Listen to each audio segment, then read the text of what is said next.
ok số sau đây mà mời học thì bạn ngày thì admin nom châu hầu về châu stock với hai mà giả môn từ admin nom châu men tài sầm map đại môi đại có trong ban sầm map thu ca xạ thằng môi cho mùi được drone cho mùi thằng môi làn mình chi mình tụ được sắm á là admin nom châu chán hay có miền logo lơ nâng tài mà đó là bay chừng nằm ở khóa nè bản chân cứ là lơ đi cái ban design cứ lệ máy cứ mà mớn đi liềm bé logo SOC anh nói cái đó mới cái dựng đặt tây đây Protect Campuchia គឺមានទំហំ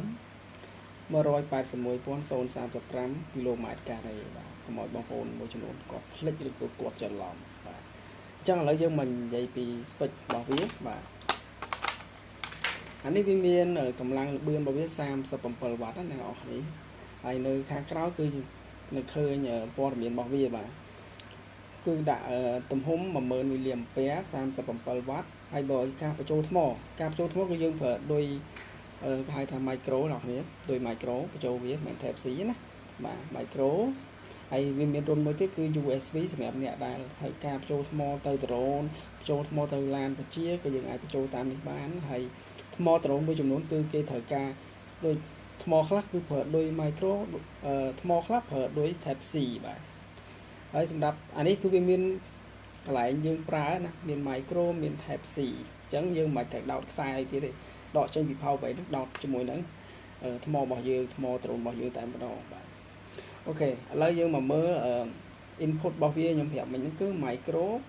គឺប្រើភ្លើងជាទូទៅក្បាលសាកយើងគឺ5 volt ទាំងអស់គ្នាបាទហើយ 2A 2 ampere ណាបាទភ្លើងដែលចូលដល់ពេលភ្លើងដែលចេញភ្លើងចេញការសាកទៅទូរស័ព្ទសាកទៅថ្ម drone ហ្នឹងគឺភ្លើងវាចេញ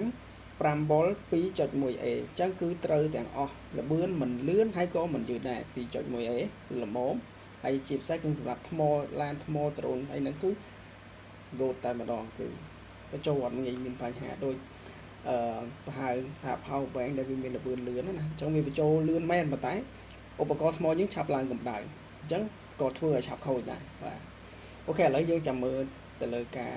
របៀបដោះកន្លែងនេះតើយើងធ្វើមិនដើម្បីដោះវាបានយកមកបញ្ចូលជាមួយនឹងទូរស័ព្ទឬក៏ឧបករណ៍យើងត្រូវប្រើអូខេឥឡូវធ្វើការហាញតាក់ទងនឹងរបៀបដោះខ្សែដែលចេញពីកន្លែង power bank និយាយទៅ power bank គឺអ្នកនរទិញ power bank គឺអត់ត្រូវការខ្សែញ៉ៃដោតទៅធ្វើដល់ញ៉ៃបាក់ប្រើឯងអានេះវាមានខ្សែmicro ហើយនឹង type C ហើយមួយទៀត OTG Lightning បាទសម្រាប់ iPhone ណាឥឡូវរបៀបកោះនេះកលៀតនេះណាយើងកោះមកស្រួលដោះហើយណោះនេះអីដោយ type C បាទនេះដោយ micro តែយើងអាចទៅយកអា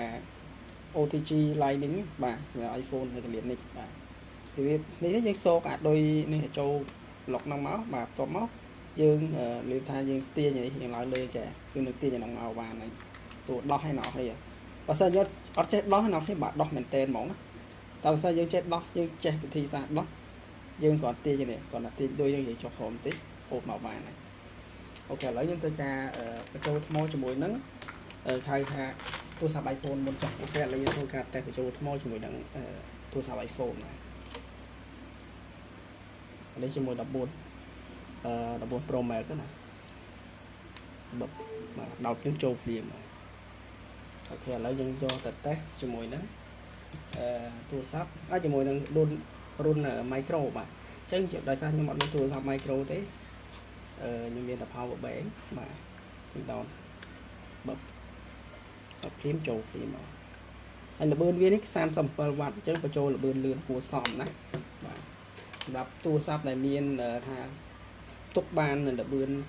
30ឬក៏37វ៉ាត់យើងប្រើមួយនេះត្រូវបាទហើយជាពិសេសអ្នកប្រើជាមួយនឹងការបញ្ចូលថ្ម drone ថ្មឡានជាអី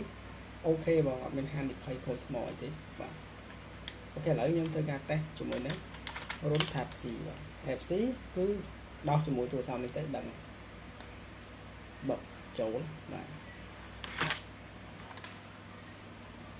ម្ដងទៀតបាទដោយសារនេះវាអត់លោតជាសញ្ញាបញ្ចូលថ្មអីទេបបចូលណាបាទអូខេអញ្ចឹងសម្រាប់ម៉ួយដែលចង់បានប្រភេទpower bank ដែលវា full ណាអ្នកគ្នា